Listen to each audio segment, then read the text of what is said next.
Hey, I'm Sara Gonzales. Welcome to the news and why it matters. So when I said to Chad yesterday, you should come back really soon, he took that quite literally, and he is back again today. Chad Prather back in studio. I will stick to you like my wife's legs in February. I'm telling you what, it is. I'm telling you, she gets frisky at 3 a.m. and attaches herself to me like Spider-Man on a building. This is really disturbing. Hedgehog meets porcupine. Hang on. Attention HR.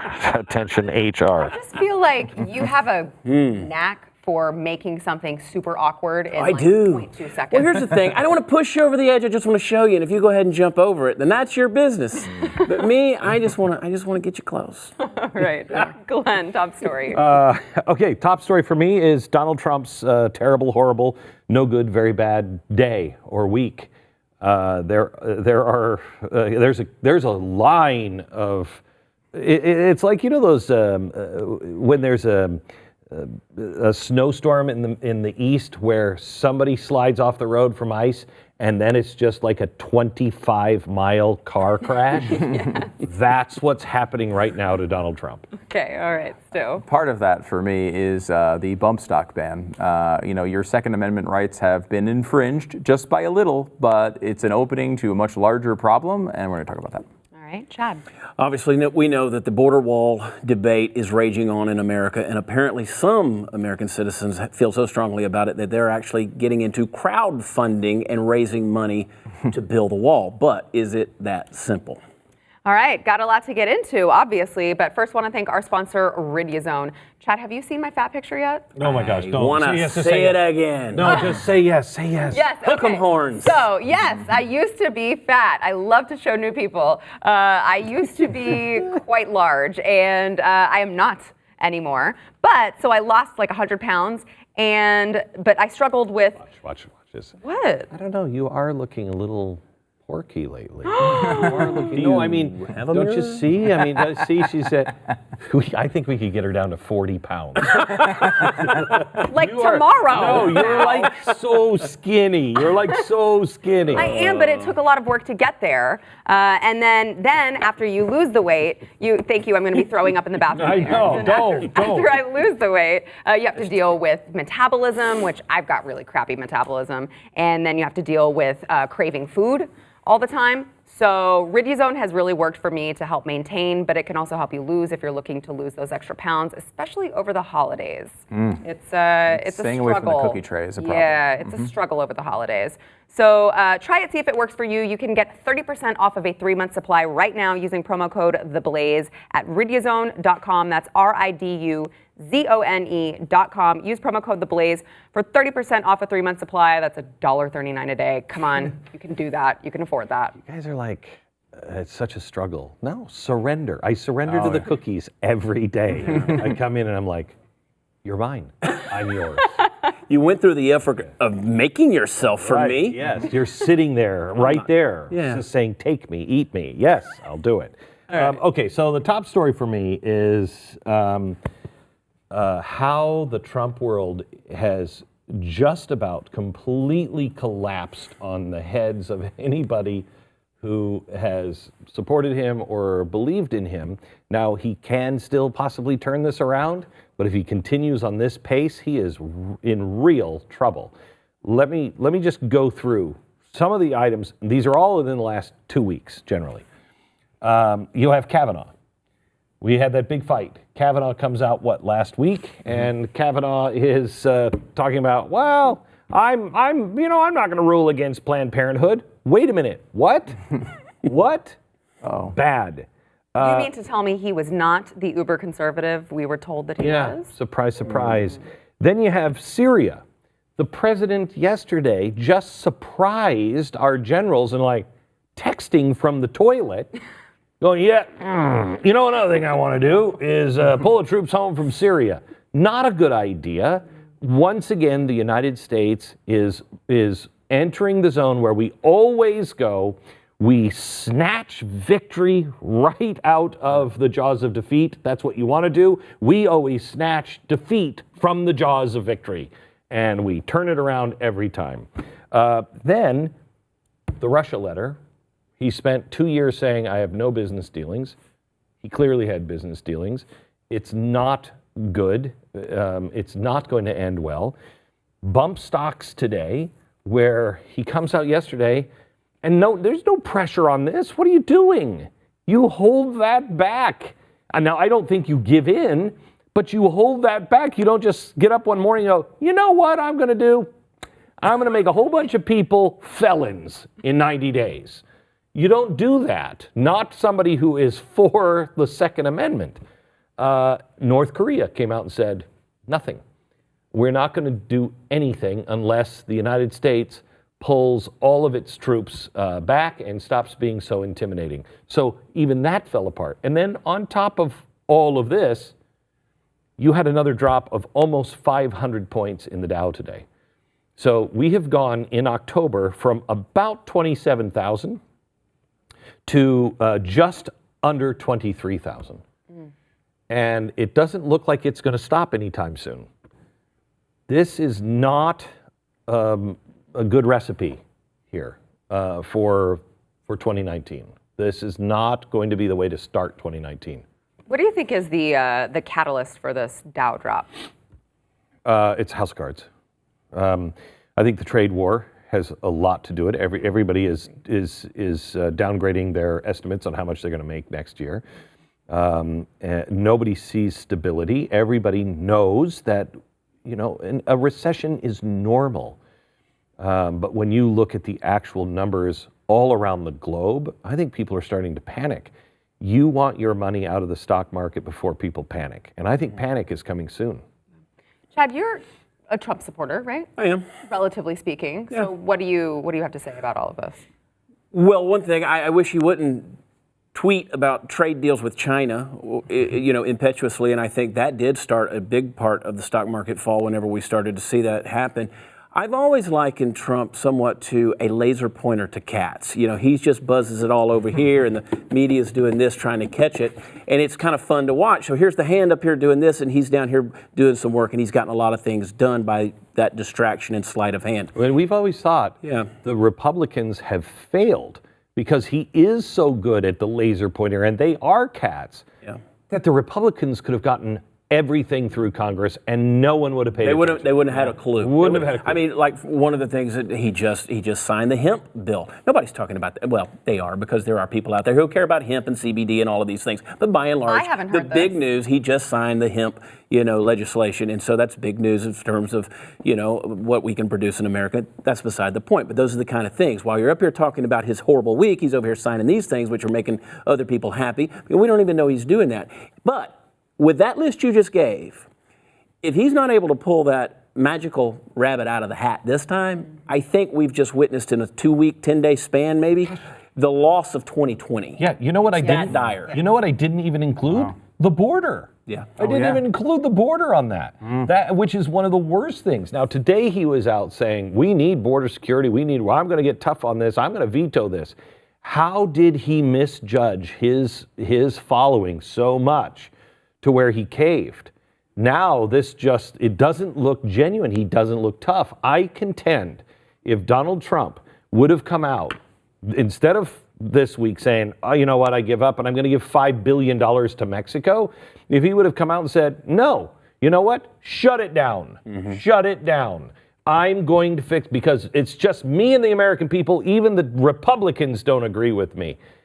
Even if he didn't get the funding for the wall, it would have been enough for all of his supporters. Now he didn't do it. I think you're right. If he doesn't turn this around, you're witnessing the loss of 2020. And at the time of this taping, he did not sign the paper they put in front of him today. He said, no, we're holding out, we're going to see. So that, I think it's a buying time. It's not a strong, this is what I'm going to do. It's I think I messed up. Yes. Yeah. Which changes the dynamics. Yeah. And notice we're getting into the Christmas holiday, and when did we get fluorescent lights? Yeah, no, we did right. Christmas Eve. George Bush gave it to us Christmas Eve. And I think the Christmas part is an important part of this. People aren't really paying attention to the news right now. I mean, they're a little bit tuned out from normal, and that's very good for Donald Trump, I think, at this point. Yeah. And people This is have the best written, time to have this list. Right.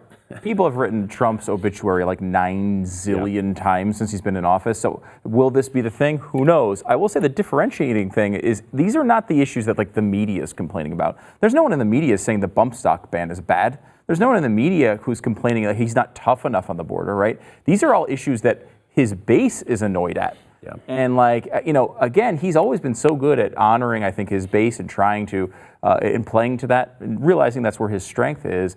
These are all issues that like with the exception of maybe the Russia letter, outside of that. Let's look at this. Kavanaugh. Yeah. Kavanaugh, they convinced us that was a win, even though we all kind of knew that could go either way. Right. It went the other way. We don't know so far. It's still early. Syria, let's get rid of ISIS. He could still make this into a win for a while, but it's going to fall apart quickly. It's going to be it is Iraq 2.0. His supporters are military, strong on defense, and anti-ISIS. The Russia letter, this was the least of his worries, except his people who are fair, the people who will say, I'm going to call balls and strikes, they feel you have lied to me over and over and over again, and I've taken it, but this one, you tell me there's no business dealings and I see this 20-page contract, that may come back. Bump stocks, your supporters are Second Amendment people. The border, that's what you were elected on. And North Korea, every one of his supporters gave him the benefit of the doubt and said, I wouldn't handle it this way. Can we trust him?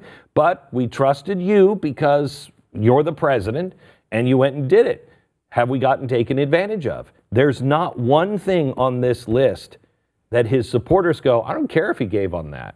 Yeah, and the biggest one is the economy. If that economy goes down, he's going to lose a lot. If I'm Brad Parscale, come January 2019, I tell my candidate, you declare to be a Democrat and you win in a landslide in 2020. Yeah. There you go, hands down. Donald Trump becomes a Democrat. There's your headline. I don't think so. But I do warn the supporters. I say, do not take the promises. Donald Trump doesn't walk on water. He's not the Messiah. Don't hold him up almost with a religious fervor in the things that he said. He's a man. We know he's a flawed man. He's a man who's done some good things. He's a man who's done some bad things. Pretty much everything that's been said about Donald Trump, both good and bad, guess what? We found out that they're true. But he's still just a man. Be careful, be patient, and hang in there, and we'll see what happens. But don't hold it up there like he's some kind of Messiah. It bothers me. All right, let's get into bump stocks when we come back. Well said.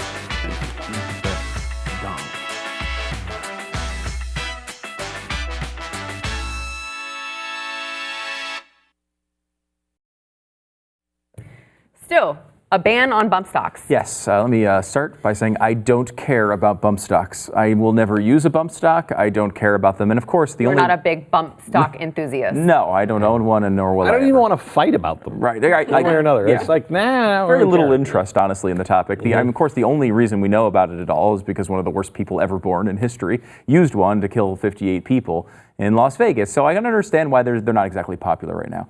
But the bump stock ban is important for a completely different reason. First of all, I would argue it's completely unconstitutional. Obviously, we're not supposed to be infringing people's rights to bear arms. So that, right off the bat, this seems like an infringement if you can't use something like this. But besides that, even if you throw all that in my lengthy rant on automatic weapons ban being unconstitutional, we can get past that and look at what they were trying to do. So this is their justification. This is the part of the law where they're using this to define bump stocks out. Again, there's not a law passed. There's a previously law passed, and they're interpreting a rule in a different way to get rid of bump stocks. This is what they say.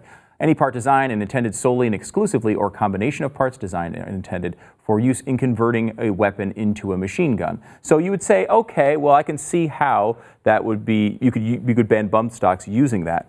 The problem is the term machine gun is defined very clearly in the law. It says the term machine gun means any weapon which shoots, designed to shoot or can be readily restored to shoot, automatically more than one shot without manual reloading, and here's the most important part, by a single function of the trigger. That's not what a bump stock does. That is not what a bump stock does. So they're using this to try to get rid of bump stocks because, it kind of sounds like a machine gun. But the point is, if you pull the trigger once, it does not keep firing. That's not what a bump stock does. It replicates the same thing that would happen if you had an automatic weapon, which is why I think the general public is like, well, yeah, that doesn't seem like that. If automatic weapons are banned, well, that should be banned too.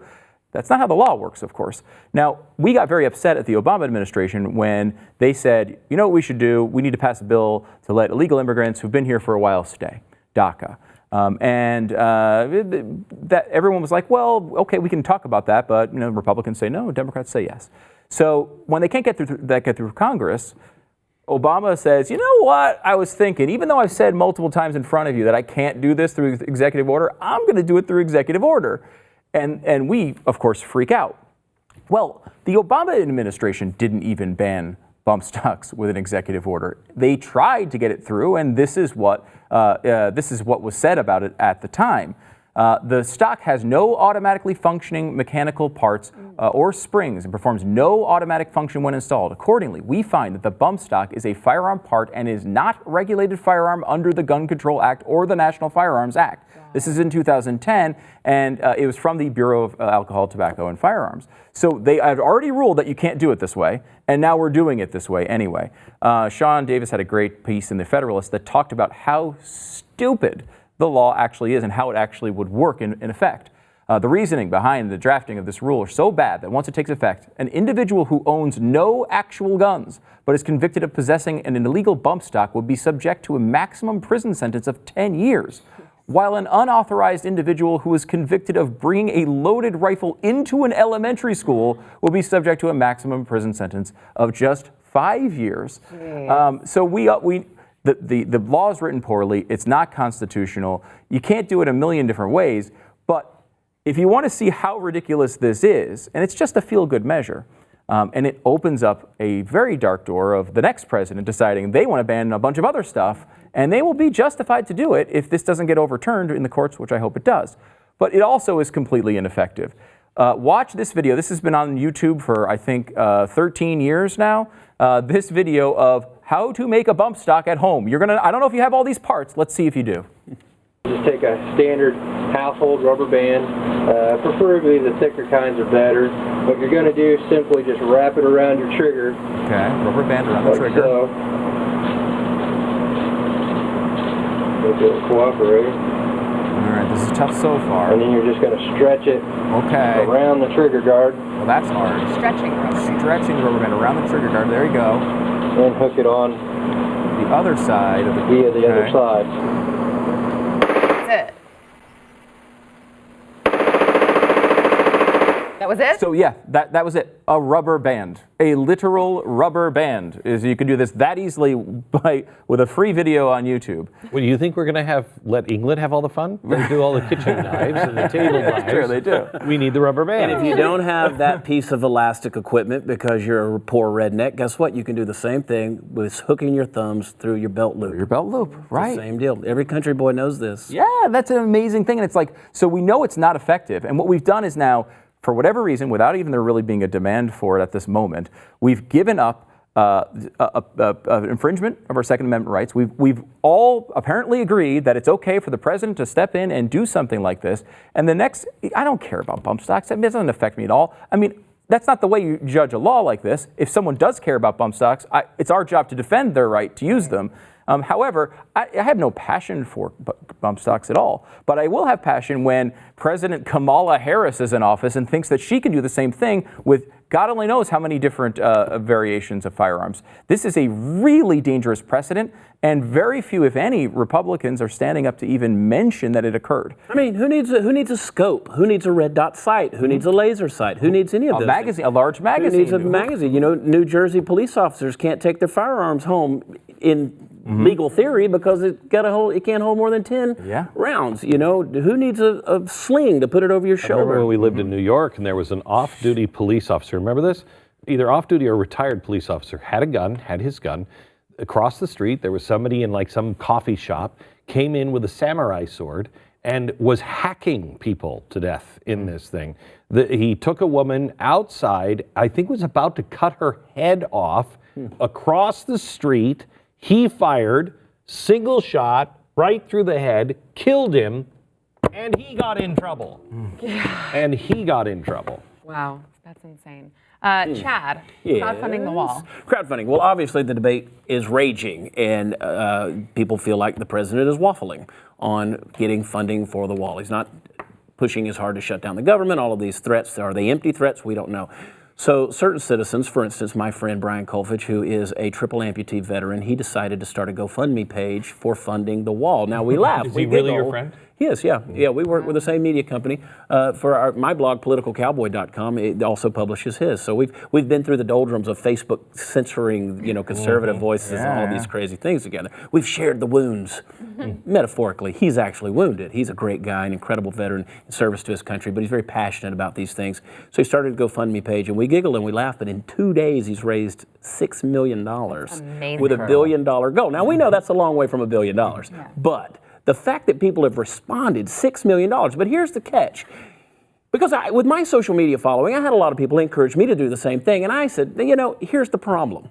You don't just get $1 billion and write a check to the Department of Homeland Security and say, this is for our wall. Right. Because first of all, you can't donate to the federal government like that, especially that size and sum, without it passing Congress. So we're not out of the bureaucracy just yet. And also, whenever donations are made, which by the way, I don't know if you know this or not, but $775,000 was donated last year to help the national debt. I hope it made a dent in our $23 trillion. But people do, they donate to the government, they do that. And so this is something that I feel. Why they would. And look, I appreciate my taxes. I appreciate this, exactly. I appreciate the sentiment. I do. I appreciate the sentiment. I appreciate what they're trying to accomplish, but it's not that cut and dried, because typically donations, even if they're earmarked, they're going to go where Homeland Security deems that they are most fit to be used. So the White House has claimed that they are aware of this grassroots movement, but what's the end game in it? We don't know. Yeah, because it would still need to be appropriated, right? Any money would still need to be appropriated. So they'd still have to get through the same annoying people that are stopping it now. This isn't putting a new roof on the church. Yeah, right. This is a different If it's not deal. done by the government, you can't get anything done. EPA would kill that thing. Oh, yeah. I mean, look, the truth is the Republicans nor the Democrats want this built. The people may want it built. People that are generally affected by it, who live in the southern states, who are right on the border, they want it built. California, have you ever seen watching the border in Tijuana, they got the big wall and it stops like on the beach. Yeah. And it's like, I'm going to just walk out into the water. Swim around. Into the water. Around. We cut our Coast Guard finances last year. Coast Guard does more in drug smuggling and more in immigration than the Border Guard does. We can't even finance the wall to bring it farther out so people can't swim around it, or in this case, walk around it. Yeah. I'm curious to see what Brian's GoFundMe will do. I encourage you to donate to it. I just want to see what would happen in this whole thing. So I'm encouraging people to do it. But it's not, as you said, Glenn, it's not a cut and dried issue. There's a lot of things that factor. Yeah. All right, back in a minute. It does speak to the level of frustration. I think it speaks to the level of frustration, but I also think it speaks to For those of you still looking to give some Christmas gifts, might I suggest probably the best present ever, which is ever in the history of the world. Forgiveness was a big deal, but it was 2,000 years ago. This one is BlazeTV.com, and you can get all of the shows, all of the, what are the 30, 40 voices? When are you joining us? I don't know. I'm contractually obligated to MSNBC right now. Are you really? Filling in you're for the Rachel Philly. Maddow. Yeah. Right. I can see the resemblance. Can you see that? We have the yeah. same hair. It's fascinating things happen when I take this hat off. I'll just be honest with you. But you guys are doing a good thing. I'm encouraged by it. I've been a subscriber to both the Blaze and to CRTV for a long time, and well over a year. And now Christmas, I'm all get together. $20 off. We will see you in overtime. Stu, your hands.